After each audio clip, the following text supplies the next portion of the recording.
Hola, ¿cómo están? Muy buenas noches. Bienvenidos a El Pentágono. Luego de varias semanas, creo que un mes hemos estado afuera.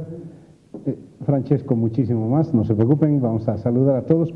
Don Gonzalo, qué Don gusto. Mario, ¿Todo bien? verlo, todo bien. Qué bueno, con bríos renovados Con luego de la bríos, ya, vacación que les di. corresponde a una edad provecta, pero... Ah, bien. Don Marcelo. Don Mario. ¿Cómo le va? ¿Todo bien? Muy bien. Señor Mary, qué bien. Usted ha trabajado mucho. ¿Qué tal, todos estos Mario? días, ¿no? ¿Por qué? Por el tema Sí, todo de el la tema coyuntura financiero, política, ¿no? por supuesto, pero me parece que tú has trabajado también duro por Europa, ¿no? A ver, Duro cuenta. no, sano, sano. Yo no trabajo duro. Bueno, entonces nos vas a contar de ese viaje. Algo así. Don Francesco, lo hemos extrañado. Feliz de volver a casa. ¿En serio? El aceite de oliva ha tenido una cosecha extraordinaria, Ah, te puedo bueno. asegurar, ya que Póngase me citaste en varias contacto. veces Póngase por en esta contacto misión. con Luca Brasi. Bueno, equipo completo, luego de varias semanas aquí yo quiero felicitar al canal universitario porque hace algunos días ha estrenado nuevos estudios. Lástima, nosotros seguimos siendo los mismos, pero es lo que hay, pero es lindo, está lindo, me ha llenado de satisfacción. Ahora estamos en la planta baja, así que antes para hacer cualquier cosa tienen que subir 13 pisos y eso creo que los ha desalentado a varios que nos han querido hacer algo, pero bueno, ahora es en planta baja y no va a haber ningún problema. Estuve en Europa invitado por la Doppelmayr, que es la empresa que está construyendo el teleférico, y dos cosas para destacar. La primera, que en el concurso de tonterías que suelo hablar, hace algunos días estuve hablando un poquito más de que sería bueno de que el teleférico, las cabinas, por ejemplo, los cables, por ejemplo, se construyan en Bolivia. Claro, como uno no sabe qué es lo que está ocurriendo, es una soberana tontería pensar en este instante construir eso, porque finalmente hemos logrado estar en Austria y en algún otro país donde están construyendo el teleférico, y la tecnología que usan es, quiero decirles, ciencia ficción para nosotros, utilizando láser, utilizando plasma para cortar acero de, ¿qué les digo?, 15, 20 milímetros, para hacer las cabinas, etc. Es realmente es años y años de tecnología, de innovación tecnológica para hacer eso. Creo que todavía estamos muy, muy lejos, espero que algún día lo podamos hacer, muy lejos de hacer los teleféricos. Fue una linda experiencia, linda experiencia, y al margen de ello, quiero destacar también que mis amigos de BOA me trataron muy bien a la gente, particularmente a mí. Quiero agradecer al gerente general, ya tendré oportunidad para dar para los agradecimientos. Gracias, de verdad fue una atención de primera, en hora todos los vuelos, menos mal que en hora todos los vuelos, porque el momento que salíamos de Madrid hace un par de días, sí, el viernes en la noche, alguien me comunicó dentro de la cabina, un buen amigo que trabaja allí en BOA, y me dijo que las fronteras se habían cerrado, los aeropuertos se habían cerrado, como 20 o 25 minutos después de que abandonamos Madrid.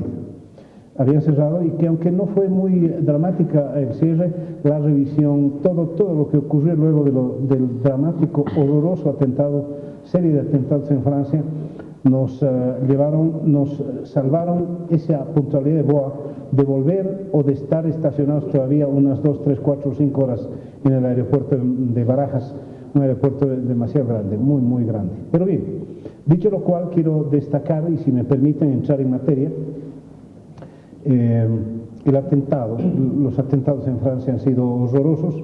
La última noticia se da cuenta de 129 muertos ya confirmados, 352 heridos y 7 atacantes del Estado Islámico que se mataron con los chalecos que estaban utilizando y que, murieron en los atentados. Eso por un lado. Por otro lado, destacar que un atentado de esta naturaleza no había sufrido Europa desde que, recuerdo, el 2004, por ejemplo, en la estación Atocha, en Madrid, ocurrieron esos horrorosos atentados también, que al principio fueron atribuidos a la ETA y que después tuvieron que volver bajo sus pasos. Pero aquí no hay dónde perderse, porque quien ha reivindicado estos atentados ha sido el ISIS. Quiero decirles como noticia de último momento que hace 40 minutos Francia, la aviación francesa, ha bombardeado una ciudad del Estado Islámico que se llama Raqqa. No hay detalles todavía qué son los daños que han hecho, pero la aviación francesa con los Mirage ha bombardeado estas posiciones en lo que podría ser una escalada de violencia sin precedentes desde que terminó la guerra del Vietnam, me imagino. Los ataques fueron sincronizados, el más terrible en Bataclan, que es un teatro, ¿no? Teatro de conciertos, sí. Es un teatro de conciertos Bataclan, donde estaba nada menos que Eagles, ese conjunto. Eagles Health Rock, pero es otro. ¿Es otro de Eagles? No es el no Eagles. pensé que era Death Metal. Eso. Death Metal, ¿no? Sí. También horroroso lo que ocurrió en el partido donde habían 80.000 personas entre Francia y Alemania, y horroroso también en lo que ocurrió en esos lugares de comida rápida donde se produjeron los atentados. Las redes sociales explotaron, hay gente que se ha puesto en el Facebook con la bandera de Francia, hay gente que está reclamando por qué no hacen lo mismo cuando la aviación rusa o la aviación del mismo Al-Assad mata tantos civiles en Siria, pero en fin, da para largo, da para bastante. ¿Cuál es la lectura europea de esto, Francesco? Te digo eso porque eres el más europeo de nosotros. El único. Por lo menos con raíces. Bueno, en el periodo que yo estuve allá no hubo estos atentados, había el problema de Siria, había evidentemente las destrucciones en Palmira que afectaron mucho desde el punto de vista artístico, y la intervención de Rusia que no se entiende hasta ahora bien a qué ha intervenido, si es para apoyar al Assad o para realmente atacar al ISIS. De manera que mientras yo estuve allá no hubo mayores repercusiones de esto. Pero es evidente, hablando con mucha gente, que hay una gran preocupación por la presencia siempre más amplia del Islam en Europa. El tema de los refugiados, que no son migrantes, es gente que escapa de ISIS, ¿no? Igual que escapaba la gente del teatro Bataclan de París, es también un vehículo donde se pueden infiltrar gente. Aparentemente uno de los terroristas que ha sido abatido tenía un pasaporte sirio que fue registrado en Grecia. Es todavía pronto para decir que sea cierto, pero es casi imposible excluir que en esta ola incontrolada de gente que huye de Siria no haya también gente que después o que ya esté dirigida para ser enrolada. Pero no necesitan además los del ISIS traer gente de Siria. Yo creo que tienen bastante, ya sea en las villas miserias de París. Hoy leía un artículo estremecedor del nivel de pobreza que hay en estos barrios islámicos, que ya en el 2005 ¿no? explotaron en una revuelta que obligó el gobierno de Francia a tomar cartas en la calidad de vida de estas bambille, se llama, ¿no? y que de alguna manera con fuertes inversiones se ha tratado de mitigar la extrema pobreza, pero es un problema casi estructural, porque es gente que va mal en los estudios, no encuentra trabajo, es fácil presa de estos grupos radicales porque tienen sus mezquitas con predicadores de todo el espectro, digamos, político islámico, ¿no? Entonces, algunos de estos, con la frustración de su vida, de la vida que conduce, es fácil que sea tomado. Pero no es solo Francia. Yo creo lo que se está descubriendo para ver cómo la investigación avanza, parece que el núcleo de este episodio o de este atentado, el origen de este atentado hay que ponerlo en Bélgica. Bruselas vive el problema islámico casi de la misma manera que París. Entonces, en este caso, el control francés, que sin duda lo hay, sobre los islámicos que residen en Francia, se ha visto sobrepasado por la venida desde afuera. Y eso se debe también a las fronteras abiertas que hay en Europa. Tú también has estado, es muy fácil pasar de un país a otro, alquilar en realidad no hay ningún control, pero ningún control. Entras a la región Schengen y si has hecho inmigración en Madrid, listo, se acabó. Hasta Hungría, puedes ir. Puedes ir a cualquier país y no pasa nada, nadie te pide más nada. Y es uno de los temas que estaban debatiendo, ¿no es cierto? Sí. Hay ciertos controles, en realidad, si vas, por ejemplo, por tren de Italia a Francia o de España hacia Francia, en la línea entran los policías y como quien o en el hace una aeropuerto rutina. también, o en el aeropuerto también estás bajando y según quienes ven ciertos perfiles, me imagino, y empiezan a mí accidentalmente una vez igual me registraron hasta la maleta, pero bueno, ¿Ah, sí? Y eso que no apellidas nada. No ha apellido Mi experiencia es que te revisan el boleto y te piden el documento, pero no es una migración, en el sentido que No te van a deportar, ni te van a decir usted no entra a Italia, ¿no? Si vienes de... Es el controlador del tren que te pide también tu documento para ver si eres vos. En estas semanas vamos a ver un problema que es de política casi antinómico en Europa, cómo lidiar con la ola de inmigrantes y a la vez cómo lidiar con el control de los infiltrados que parecen llegar a raíz del hallazgo de este pasaporte sirio. Ese es un problema de política ya interna europeo que, por ejemplo, le está pegando duro a Angela Merkel. Los primeros ataques opositores han sido: usted nos ha traído a gente que puede crear lo que está pasando en Francia. Y realmente no es tan fácil lidiar con un filtro de refugiados a la vez que permitirse el ingreso en las cantidades masivas que está recibiendo Europa. Y yo diría que son dos apuntes simbólicos que me parecen imprescindibles de hacer. La reunión de hoy de Barack Obama con Putin en el G20, que es como una legitimación de la política rusa. Porque si hay algo que la política rusa, con todos sus peros, que los hay, ha tenido, es por lo menos más realismo. O sea, al lado de alguien que tenga la suficiente fuerza se tienen que poner. Y digamos, la apuesta de Estados Unidos, que parecía una apuesta más melindrosa, era fortalecer a grupos opositores, pero con poca raigambre siria, en contra de Bashar al-Assad y a la vez que tenías a ISIS al frente. Los rusos tienen un aliado histórico en el gobierno sirio, optaron por una línea más dura, más práctica, más realista, y hoy la reunión de Barack Obama con Putin parece legitimar esa política rusa. Y una tercera declaración que me ha parecido que incluso excede lo simbólico, la del Papa hoy, que es repetición de una frase anterior ya suya: estamos viviendo la tercera guerra mundial de a poco. Y parece que tiene razón, ¿no? Por las dimensiones de este terrorismo mundial del que es víctima la humanidad, me parece que el Papa sí tiene razón.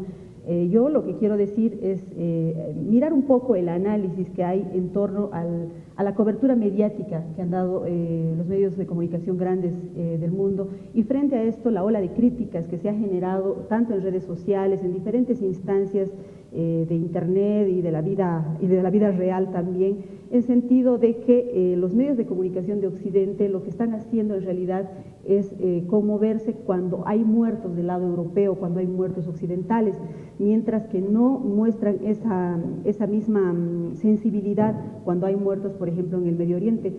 Decían, esta realidad que ha sucedido en Francia sucede todos los días en los países del Medio Oriente. Entonces, ¿de qué estamos hablando? ¿Por qué los medios de comunicación reaccionan de esa manera? Pero yo quisiera considerar lo siguiente: cuando una noticia ocurre todos los días, prácticamente deja de ser noticia. Y eso es lo que pasa en los países del Medio Oriente, ¿no? Todos los días hay atentados, todos los días hay bombardeos, y por eso yo creo que esa información ha perdido cierto interés. Pero por otro lado también hay que tomar en cuenta que cuando suceden atentados en el occidente del mundo, es como que los medios en general y la ciudadanía se sienten más identificada, porque hay hasta cierto punto se comparten los valores, se comparten valores democráticos, valores de libertad de expresión, valores de libertad, gente que sale, por ejemplo, sin ningún problema a festejar a las calles, mujeres que tienen la libertad de tomar decisiones, pueblos indígenas que tienen autodeterminación. Es decir, todo esto hace a una similitud de estas víctimas que suceden en el occidente del mundo y no así en el oriente. Y yo creo que por ese lado los medios tienen hasta cierto punto razón, o sea, están sintonizando con la audiencia que quiere más información, que quiere solidarizarse, sensibilizarse con las víctimas de esta parte del mundo. Sin embargo, no hay que perder de vista de dónde surge pues el Estado Islámico, ¿no? Han empezado a circular un montón de análisis, datos históricos, en sentido de que la guerra en Irak, ¿no? Promovida por Estados Unidos, por George Bush, lo que ha hecho es prácticamente una cacería de brujas, ha metido a la cárcel a los que ahora son los líderes del Estado Islámico, y lo que se ha logrado es una radicalización de parte de esos líderes allá en esas cárceles que eran manejadas por Estados Unidos. Sin embargo, hay que decir también que nada justifica la violencia, absolutamente nada, ¿no? No se justifica que el Estado Islámico o Boko Haram o cualquier grupo terrorista radical del Islam exista, pero claro, tampoco se justifica que de esta manera Francia salga con una ola masiva de atentados o de, en este caso, bombardeos se llaman, ¿no? De allá le llaman atentados, de aquí bombardeos. Entonces, no se justifica nada de eso, pero yo sinceramente veo el caso, el mundo ante una violencia imparable.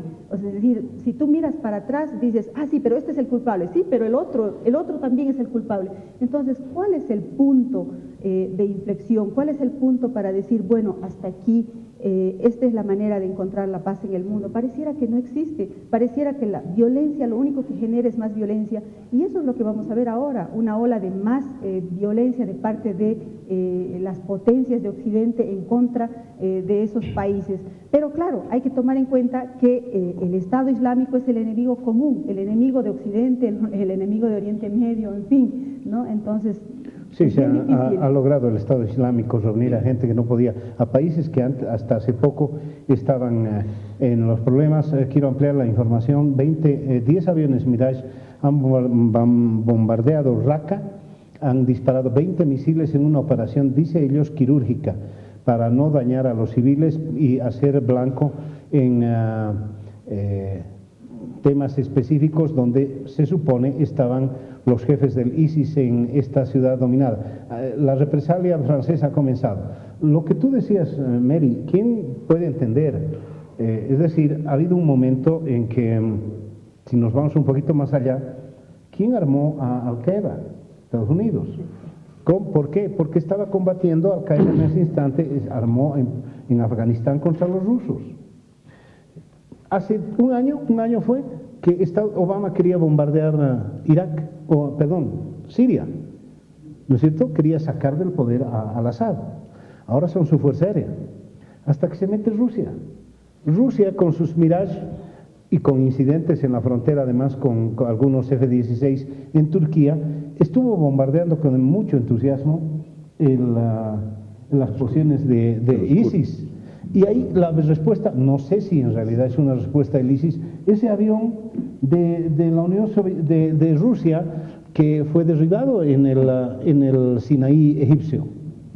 Y ahora, claro, los franceses que tienen esta situación, es decir, me gustaría en un momento dado saber qué va a decir Bolivia en este contexto. Claro, ya ha dicho a las víctimas, pero ¿va a hablar mal de los bombardeos rusos? De los norteamericanos, no tengan duda que los franceses, no sé, tenemos muy buenas migas con los franceses, ¿no? ¿Va a condenar Bolivia los bombardeos? ¿Ha condenado a los rusos Bolivia? Desde ese punto de vista, solidarizarse, sí, con todas las víctimas. Yo diría que ¿Puedes decirlo después del corte? Podría. Yo también. ¿Sí? Yo también. Okay, vamos a verlo, luego los mensajes, pero antes del mensaje quiero agradecer, por favor, al Observatorio Boliviano de Medios de Comunicación y Opinión Pública, que está subiendo este programa a YouTube para que lo vean en todo el mundo. Luego los mensajes, continuamos.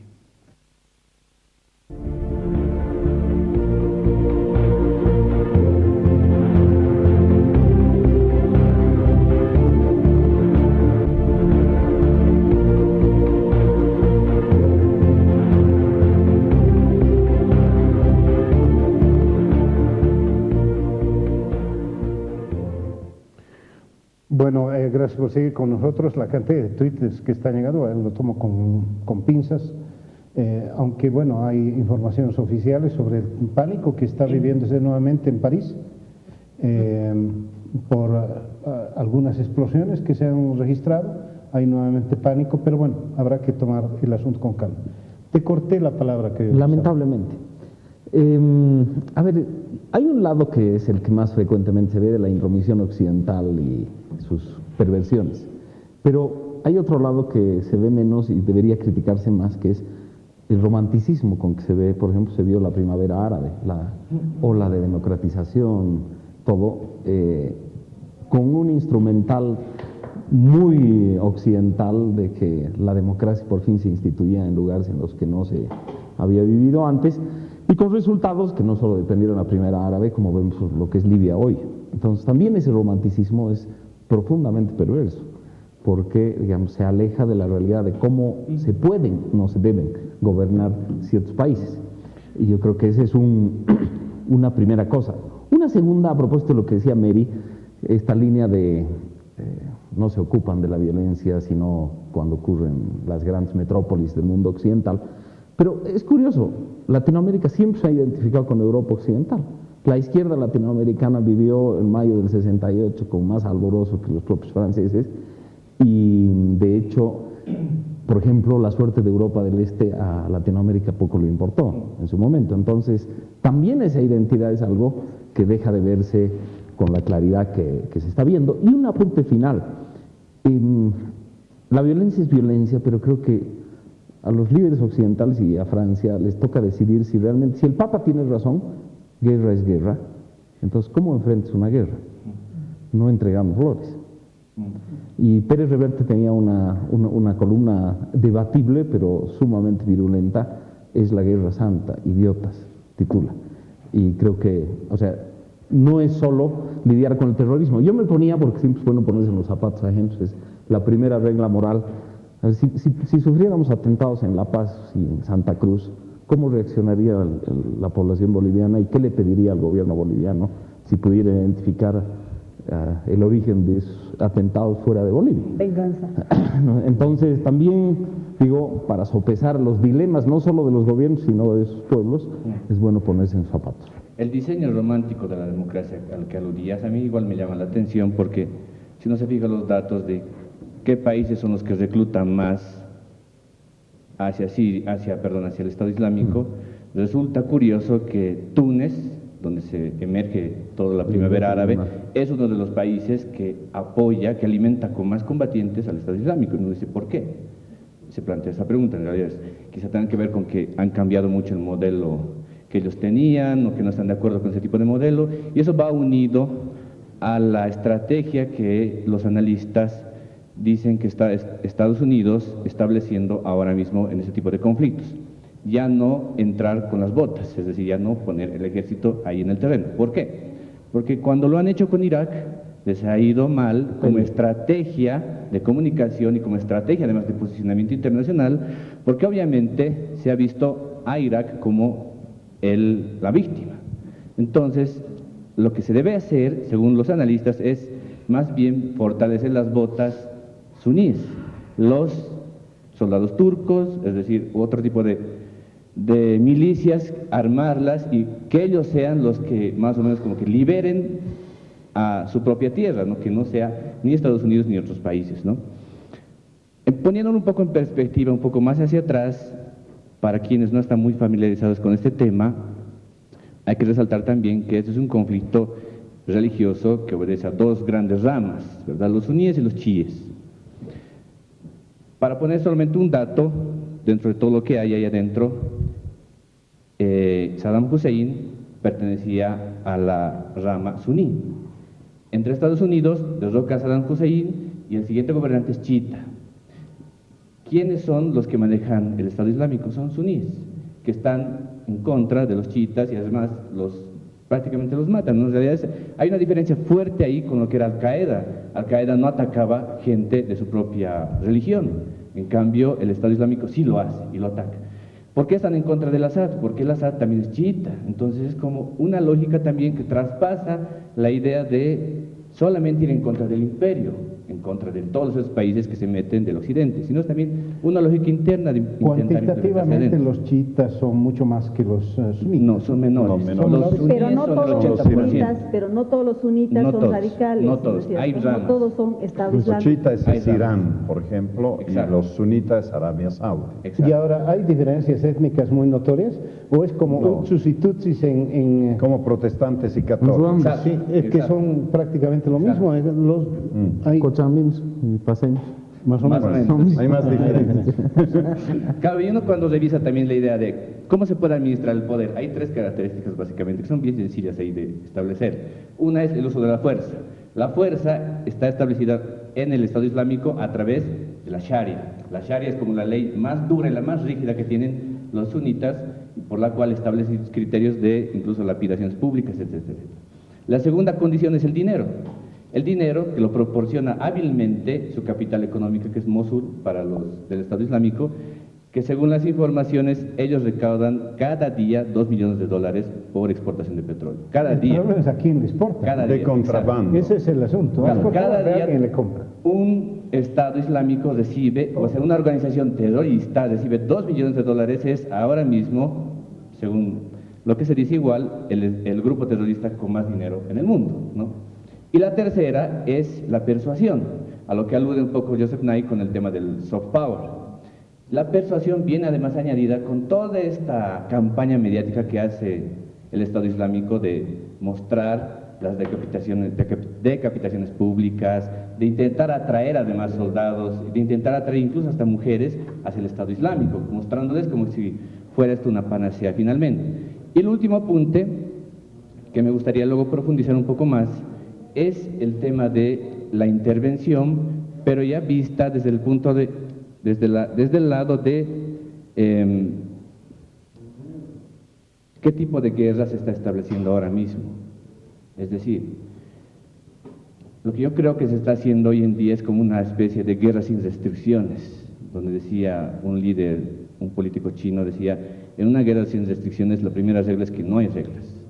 Entonces, puedes ir a atacar, por ejemplo, como ahora en París, gente civil, o puedes tú, como te estás defendiendo, como lo está haciendo Francia ahora, atacar y decir, bueno, son daños colaterales, atacar civiles, pero lo estamos haciendo porque estamos en guerra.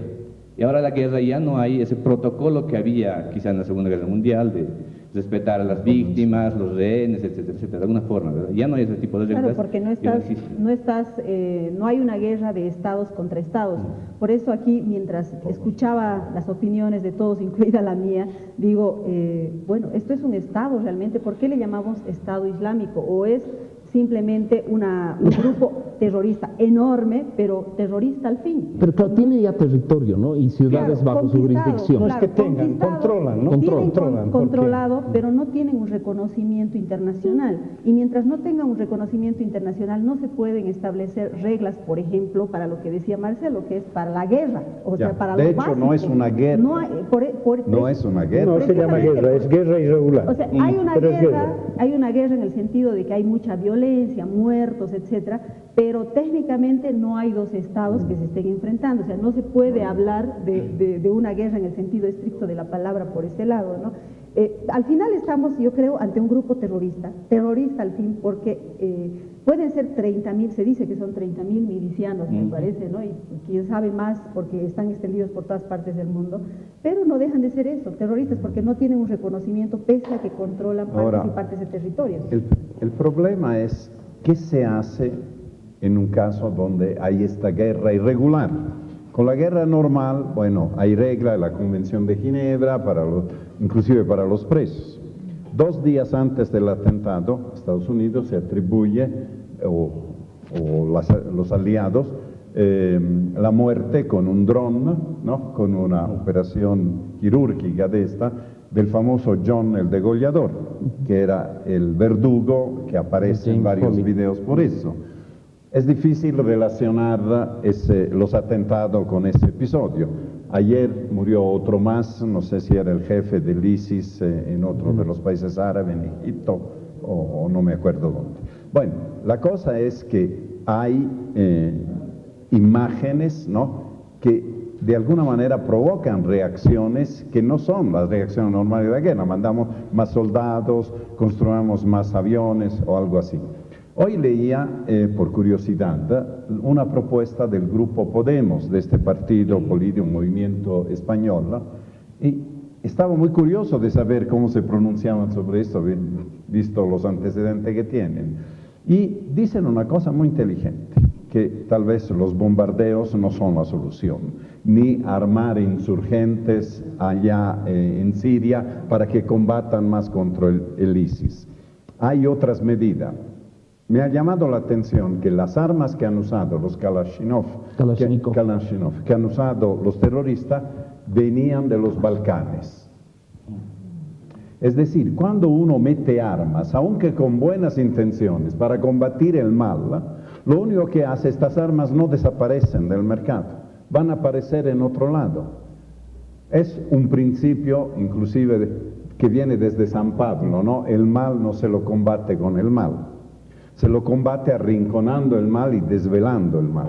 Entonces, ¿qué proponía? Cosas muy concretas, aparte control mucho más estricto sobre los tráfico de armas. Es increíble, siempre criticamos a Estados Unidos porque da libertad de armas. Bueno, ahí está aislado en Estados Unidos, es muy difícil que salgan o entren en Estados Unidos. Pero en todo el resto del mundo hay tráficos terribles de armas.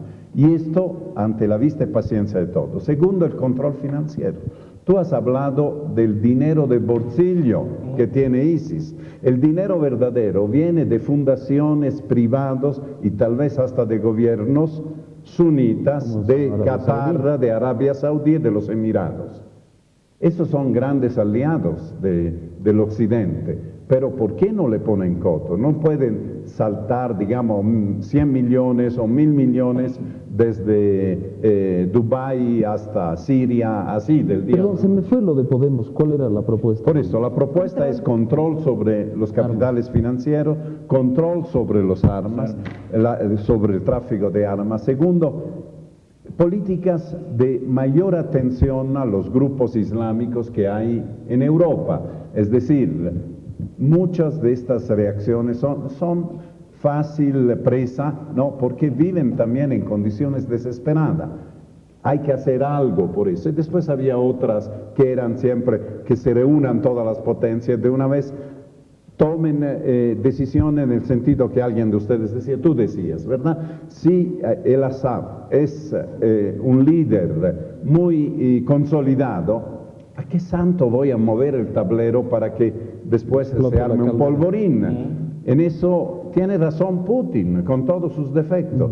Y ya han cambiado de opinión. Me parece que ya Obama, ya Cameron están de acuerdo en mantener y pedirle concesiones democráticas, que era el camino. El rato que han sacado a Saddam con acusaciones falsas, con el aplauso de todo el mundo, excepto contados líderes. Uno de estos fue Juan Pablo II, recuerdo, que se opuso y tuvo muchas críticas de parte de Estados Unidos y el Occidente. Pero ¿qué sucedió en Irak? Hasta ahora es un país que ha pasado de niveles, digamos, de niveles de vida relativamente elevados para el mundo árabe a ser uno de los más pobres. La prueba de lo que dice, estaba en Viena John Kerry, que es el secretario de Estado norteamericano, con Sergei Lavrov, con el canciller ruso, y los dos coinciden, claro, que fue muy duro. Kerry lo dijo, es el fascismo en el medioevo. El medioevo es otra cosa, por si acaso. No es la mitad. Pero dijeron claramente eso, esa situación, condenaron duramente, pero me llamó la atención la posición de ambos de que se dialogue. No, a mí lo que me llamó la atención es que estaban fijando un calendario electoral para Siria. Correcto. O sea, ¿no es cierto? Y me parece que ahí faltaba Bashar al-Assad en esta reunión. Pero estaba su tutor. Bueno, pues, pero no sé, me parece que las cosas se definen así, ¿no? Desde la distancia, desde el control remoto, y eso es lo que hacen las grandes potencias. Una cosa que decía don Francesco es la atención a los grupos islámicos en los países europeos. A mí me parece que va a suceder exactamente lo contrario de lo que Podemos sugiere en esa propuesta que usted dice, Francesco. La propuesta más o menos apunta, los atenderemos, los integraremos, respetaremos su cultura. Sin embargo, creo que después de estos atentados la cosa se va a poner muy, muy difícil para los grupos islámicos. Yo creo que la gente al final no va a diferenciar que existe un Islam radical, que es el del Estado Islámico, y un Islam moderado, que es el que convive con el resto del mundo. Y lamentablemente eso se va a reflejar seguramente en persecución, en mayor presión sin embargo, a estos Mary, grupos. Está demostrado que hay un grupo muy poderoso dentro de la comunidad islámica que, si bien no apoya al ISIS, no se opone al ISIS, lo ve con una cierta simpatía, porque son con indulgencia, porque al final son los nuestros que le sientan la mano a los occidentales. Es decir, hay un resentimiento hacia el occidente que hay que tocar, ¿no? Pero digamos, desde el punto de vista realista, me seduce el punto de Mary, que es, a ver, tienes una población aterrorizada en Europa, tienes una población combatida por ISIS en el Medio Oriente, también aterrorizada. No es casualidad que muchas veces batallones sirios se escapen, porque con las salvajadas que se ven en los videos, que son un modo de promocionar el miedo en las fuerzas ajenas, se hace más fácil la guerra para los de ISIS. En ese frente, medidas de largo plazo como la integración, etcétera, parecen tener un clima menos favorable, e incluso si lo tuvieran favorable, están hechas para producir resultados más allá, lo que no quiere decir que no tengan razonabilidad, pero digamos en la circunstancia parece lo menos probable. Esto a mí me hace recuerdo a la famosa crítica que hacía George Orwell en un ensayo contra Gandhi. Es curioso porque Orwell decía que Gandhi no hubiera podido hacer de pacifista, por ejemplo, luchando contra los alemanes, contra los nazis. O sea, necesitaba un imperio como el británico que tuviera ciertos códigos que explotar. Entonces, aquí lo mismo. Creo que el dilema de enfrentarse con grupos como los de ISIS es, no puedes, ¿con quién negociarías? Exacto. No, o sea, es realmente, no hay muchas opciones, sino una guerra que siempre es un asunto macabro. Además, lo que yo no puedo ya es negociar con el producción. Tiempo. Debo ir a un corte, si me permiten, por favor. Luego los mensajes vamos a debatir internamente si continuamos con eso o le dedicamos unos últimos minutos a Bolivia, al sí o al no, o también al separatismo catalán. Aquí vamos a decidir eso.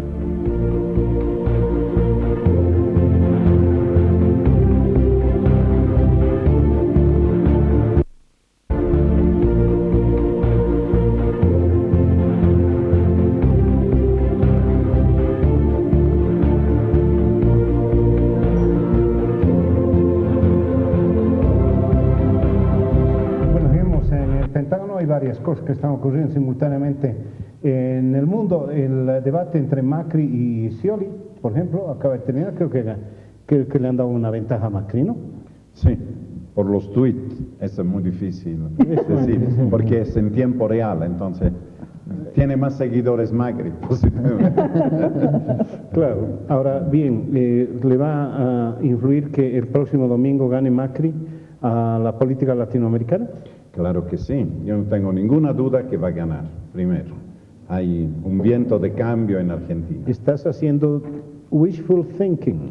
No, las encuestas le dan de 8 a 11 puntos, es muy difícil recuperar y creo que hay un cansancio después de tantos años de gobierno de Kirchner. La consecuencia latinoamericana es evidente, ¿no? Yo creo que el populismo está en retroceso franco, Maduro, con el escándalo de sus sobrinos y otros que pueden surgir en los próximos días que están ya sacando la cabeza, yo creo que ya está... Acabo de ver además que Humala, que bueno, llegó como un populista, pero que terminó siendo un buen liberal, está con el 11% de aprobación.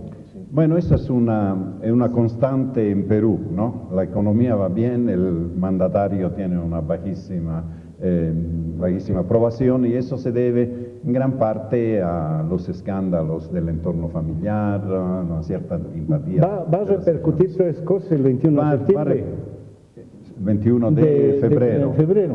Bueno, es evidente que el gobierno de Evo Morales se encuentra poco a poco sin amigos en el vecindario, eso es tan evidente.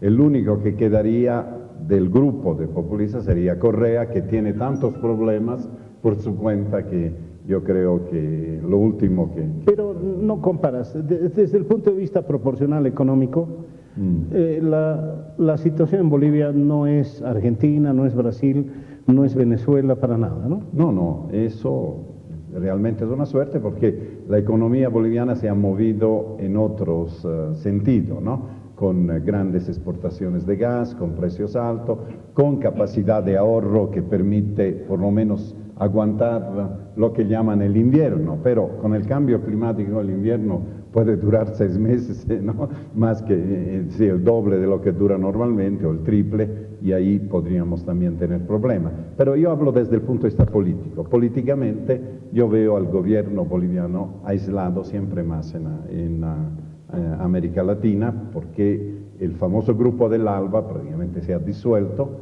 Brasil está con sus problemas, todos tienen sus propios problemas, y la simpatía que despertaba el gobierno boliviano en el 2006, 2007, 2008, yo creo que ahora es una relación entre estados bastante fría y dominada por, como es normalmente, por intereses mutuos. Yo no creo que esté tan aislado, por el contrario, creo que la política exterior del presidente Evo Morales va migrando, va cambiando de acuerdo a las circunstancias. Ahora que el ALBA está venido a menos y todo eso, yo creo que al presidente Evo Morales lo único que le falta es reunirse con Barack Obama y listo, ¿no? Yo creo que ya lo que ha hecho es abrir más bien sus horizontes, tratar de establecer relaciones con los otros países a los que tenía de enemigos. Entonces esta última gira europea buscando inversiones, su presencia en el Four Seasons buscando también inversiones, me parece que son señales muy importantes de que el presidente Evo Morales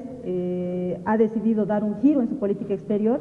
El tema del ALBA y el populismo y todo eso, yo creo que son cosas ya del pasado para el gobierno del presidente. Y la posibilidad de un acuerdo comercial con Europa, cosa que era antes negada por el gobierno. Hubo un momento que este gobierno solo tenía visitas de Estado al Paraguay, y ya hemos tenido, digamos, visitas de Estado con personalidades del mundo como Merkel o Hollande, que antes no hubieran, o sea, no demuestran una política exterior ni un gobierno aislado. Pero me dan razón, es la muerte del populismo. Pero es que no, pues en eso hay coincidencia total. Ahí sí hemos visto, estamos asistiendo al entierro todos los días. Bueno, Evo Morales sin populismo, ¿qué queda? Esa es la pregunta. Sigo pensando que están haciendo análisis desde sus propios deseos. Sí. A ver, ¿cuál es?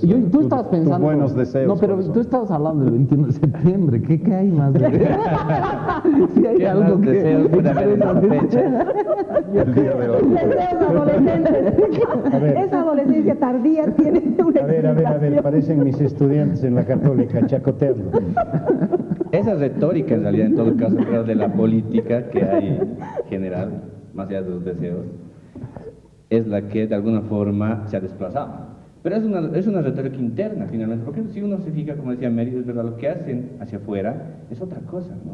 Y es totalmente distinto, es una lógica más bien, no es encapsularte, no es hacer lo que se hacía en los primeros años, ¿verdad? De así ser mucho más duro, más rígido, mostrarte como alguien que estás articulando una especie de bancada, si quieres, de izquierda a nivel regional, ¿no? Ya no es esto, ¿no? Ya no pasa por eso, pero también yo veo ahí una especie de debilidad quizá de cara a los siguientes años, y es que al mostrarte un poco más pragmático hacia afuera incluso y ahora hacia adentro, por tanto te estás mostrando un poquito más conservador. Entonces eso creo que en algún momento quizá puede llegar a pasar factura interna, porque de alguna forma tienes que mostrarte como la renovación también, ¿no? O sea, algo tienes que hacer ahí adentro. ¿Por qué si a la gente le interesa un gobierno conservador, están felices con el crecimiento del 5%, el doble aguinaldo, el manejo macroeconómico conservador de la economía? A mí me parece que ahí no pierden votos. Yo volvería al tema, a ver, solo para responderle a Mario de la Argentina. Scioli ya sería un cambio. Scioli no es kirchnerista, es un candidato maniatado por 4 lados por el kirchnerismo para que si saliera mantenga algo del poder kirchnerista, pero Scioli es un hombre que de algún modo representaba una parte del peronismo bastante más moderada que el kirchnerismo montonero. Y yo coincido con Francesco, le veo pocas posibilidades de todas maneras, pero creo que la Argentina lo que está reclamando es perfecto. Estos años kirchneristas han llegado a su agotamiento. que eso revela si uno ve eso, ve la posibilidad de lo que ocurre en las elecciones en Venezuela, ve la situación del PT en Brasil, no puede negar que pareciera haber una tendencia. Sí, y no te olvides de Bachelet inventándose maniobras para ver si agarra un poco más de popularidad. Y aquí uno ve que el gobierno ya no se acuerda de su amigo Muammar Gaddafi, sino de Adenauer y de Angela Merkel. Entonces, uno ve también una especie de peronismo boliviano intentando ver por dónde sopla el viento para acomodarse. En pocas palabras, no hay una ideología en este gobierno, sino mantenerse en el poder. Si hay que cambiar de máscara o de ropa, es que nunca hubo. Lo que hubo siempre fue una retórica sumamente fuerte que se ha expresado también en la Constitución Política del Estado. Pero la Constitución es el libro más olvidado de la biblioteca boliviana. Más señales de gusto por el poder el gobierno ya no puede dar. O sea, yo creo que eso es a momentos incluso penoso, pero creo que eso se muestra incluso en las gambetas. Y creo que en estos momentos la relación por eso con el ALBA, etcétera, es una relación bastante más enfriada y tiene algunos rasgos de realismo también, que es cómo me acomodo a los tiempos de crisis si llega. Ninguno lo ha escuchado en todo caso decir el sí o el no. Pero ¿acaso estamos aquí en votación? No podemos decir para empezar. ¿Por qué no? No, porque el voto es secreto. Ese es otro tema, prohibiciones no hay. No, es secreto, sí. Pero en todo caso yo creo que ya estamos viviendo plenamente la campaña electoral en Bolivia, ¿no? De hecho, ha salido ya el reglamento, ha salido ya el cronograma electoral, el calendario electoral, y pese a que está prohibido hacer campaña directamente por el sí o por el no, el gobierno ha desplegado una campaña nacional camuflada por el sí. Entonces, la campaña consiste en decirle sí a la nacionalización, sí al teleférico, sí a la estabilidad, sí al 5%, sí al doble aguinaldo, sí, etcétera. Vamos a tener que cambiar el nombre, ya no es Pentágono, no, debe ser Pentágono. Pero no, sí. Gran idea. Y nada, en ese contexto yo creo que, o sea, no se puede seguir con el programa porque hay mucha chacota, ¿no? No, en todo caso, esta va a ser, yo creo, más que la gente ha decidido, ya hace, gran parte de la gente ha decidido su voto hace mucho tiempo, va a ser una guerra de ingenios, más que todo en las redes sociales o en las pintadas en las calles. Por ahora estoy viendo algunas cosas interesantes nada más, nada que me haga reír, de eso se trata, pero bueno, estamos ya en plena campaña. Don Gonzalo, don Mario, un gusto. Don Marcelo, doña Mario. Gracias y al Observatorio Boliviano de Medios de Comunicación y Opinión Pública, gracias por subir este programa a YouTube y a ustedes por habernos seguido. Será hasta el próximo domingo.